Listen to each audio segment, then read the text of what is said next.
आखाजी सारखा आसन सनमाय सांजोरी खावा नसन. नमस्कार, सुनीताज किचन या माझ्या यूट्यूब चॅनलमध्ये तुम्हा सर्वांचे खूप खूप स्वागत आहे. तुमच्या लक्षात आलेच असेल आज मी काय बनवणार आहे ते.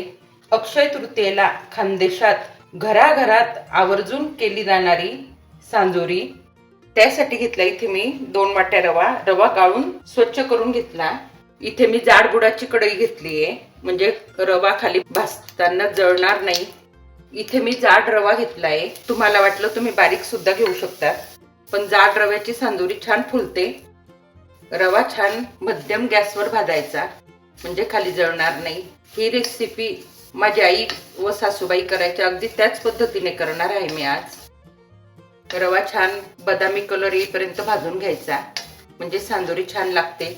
रवा असा दाताखाली कचकच नाही लागत.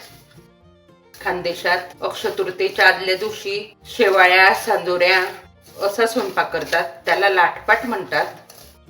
आधी आम्ही लहान असताना नदीवर जायचे शंकर घ्यायला, मग तिथे सांजोरीचा नैवेद्य घेऊन जायचे.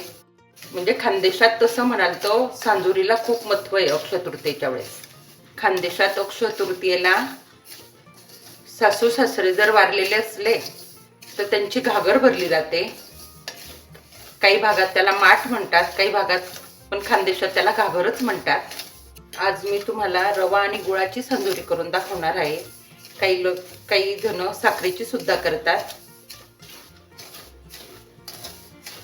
आपल्या रव्याचा कलर सुद्धा बदलला. आता रवा छान मध्यम गॅसवर भाजून घ्यायचा, असा वास सुटेपर्यंत. रवा भाजत आला की त्याचा छान वास येतो. रवा हलवताना असा छान खालून घ्यायचा, म्हणजे खालचा रवा सुद्धा लागणार नाही. किती छान कलर बदलला आपल्या रव्याचा. आता इथे मी गॅस बंद करून देते. रवा भाजून झाला. जवळजवळ मला 10 ते 15 मिनिटं लागले हळू गॅसवर मध्यम गॅसवर भाजायला.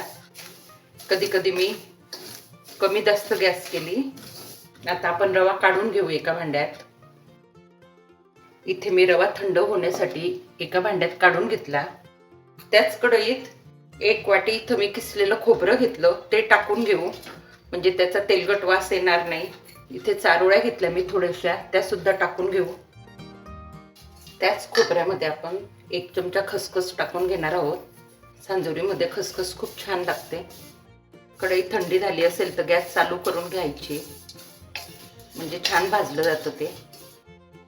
माझी पितळाची कढई असल्यामुळे ती गरमच आहे. आपण आता कढईतून खोबरं आणि ते सुद्धा काढून घेऊ, खसखस चारोळ्या.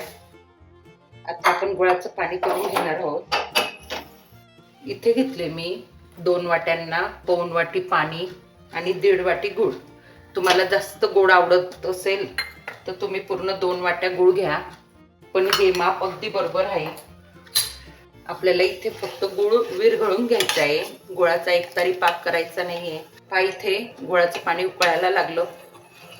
इथे मी 1 मिनिटासाठी गुळाचं पाणी उकळून घेते, म्हणजे गूळ छान पूर्ण विरघळला जाईल. इथे रवा आणि गुळाचं पाणी दोघं थंड झाले. आता आपण रव्यामध्ये गुळाचं पाणी गाळून टाकू. गुळामध्ये जो कचरा असला तो गाळणीत राहून जाईल. तुम्हाला हा रवा आता पातळ दिसत असला तरी तो उद्यापर्यंत अगदी कोरडा होऊन जाईल. हा रवा पूर्ण थंड होईपर्यंत असं त्याला 1-2 वेळा हलवून घेणार, म्हणजे त्याला वरतून जो कडकपणा येतो तो येणार नाही. आता आपण हा रवा 1 रात्रभर झाकून ठेवू. इथे मी काल रवा भाजून ठेवला होता. बघा किती छान रवा फुलला आपला. मी त्याला 1 रात्रभर झाकून ठेवला होता. तुम्हाला जर वाटलं हा रवा खूप ओला आहे तर तुम्ही ताटात काढून थोड्या वेळ पंख्याखाली ठेवून घेणार, पण खानदेशात असाच असतो. खानदेशात त्याला सांजा म्हणतात. आता आपण जे खोबरं खसखस आणि चारोळ्या भाजून घेतल्या त्या आपण ह्या सांज्यामध्ये टाकून घेऊ. इथे मी ताजी विलायची काढून घेतली, त्याचा वास खूप छान येतो. आता त्यात आपण थोडंसं जायफळ किसून घेऊ. आता आपण ते सुद्धा काढून घेऊ. इथे आता आपला सांजा तयार झाला. आता आपण सांजोऱ्यांसाठी मैदा भिजवून घेऊ. इथे मी 2 वाट्या मैदा घेतला. मैदा गाळून स्वच्छ करून घेतला. त्यामध्ये चिमूटभर मीठ घालून घेते. मिठामुळे सांजोरी खूप छान लागते. त्यामध्ये आता आपण कडकडीत 2 चमचे तेल घालून घेऊ. मी इथे तेल छान गरम करून घेतलं. कडकडीत तेलाचे मोहन दिलं तर खूप छान होतात, खुसखुशीत होतात सांजोऱ्या. इथे मी 3 चमचे टाकून घेतले. तेल गरम असल्यामुळे चमच्यानेच हलवणार.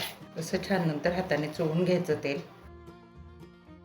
आता थोडं थोडं पाणी टाकून मैदा भिजवून घ्यायचा. मैदा एकदम असटही नको आणि कडकही नको. इथे मैदा भिजवून झाला. मी हात लावून दाखवते. एकदम नरमही नाही आणि एकदम कडकही नाही.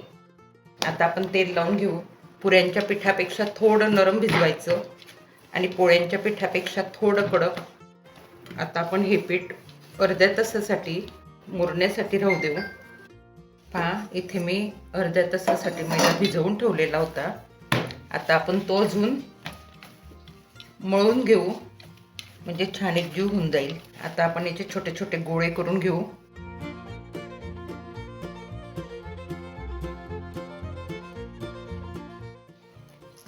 मी असे गोळे करून घेतले. आता आपण हे गोळे झाकून घेऊ, म्हणजे त्यावर पापडी येणार नाही. आता मी सांजोऱ्या भरण्यासाठी पुऱ्या लाटून घेते. असा गोळा घ्यायचा, पिठात बुडवून घ्यायचा. पुरी अशी मध्यम लाटून घ्यायची, एकदम जाडही नाही आणि बारीकही नाही. मी दाखवते तुम्हाला किती जाडीची पुरी आहे. अशीच ठेवायची. हे त्यावरचं हे पीठ असं झटकून घ्यायचं. आता आपण ही पुरी ठेवून घेऊ आणि अजून एक पुरी लाटून घेऊ, कारण सांजोरी भरायला 2 पुऱ्या लागतात. मी अशा प्रकारे 4-5 पुऱ्या लाटून घेतल्या. आता आपण सांजोरी भरून घेऊ. आणि इथे असा मध्ये सांजा टाकून घ्यायचा. सांजा टाकताना मध्येच टाकायचा आणि असा थोडा पसरवून घ्यायचा. तुम्हाला सांजा कमी जास्त आवडत असेल तसा भरा. असं छान त्याला गोल करून घ्यायचा. मी इथे काडीला कापूस गुंडाळून घेतला. असा कापसाने पाणी लावून घ्यायचं, म्हणजे वरची जी पुरी असेल ती छान चिटकते. अशी बरोबर काठापासून पुरी टाकायची. पुरी टाकल्यावर असं सगळीकडून दाबून घ्यायचं, म्हणजे सांजोरी तळताना फुटणार नाही. सांजोरी कापायला अशी फिरकी मिळते. तुमच्याकडे काय म्हणतात ते सांगा मला. जर फिरकी नसली तर आपलं पिझ्झा कटर वगैरे असलं त्याच्याने कापून घ्यायची. सांजोरी कापताना थोडी लांबूनच कापायची. त्याचे हे काट असे काढून घ्यायचे. आपली सांजोरी भरून तयार झाली.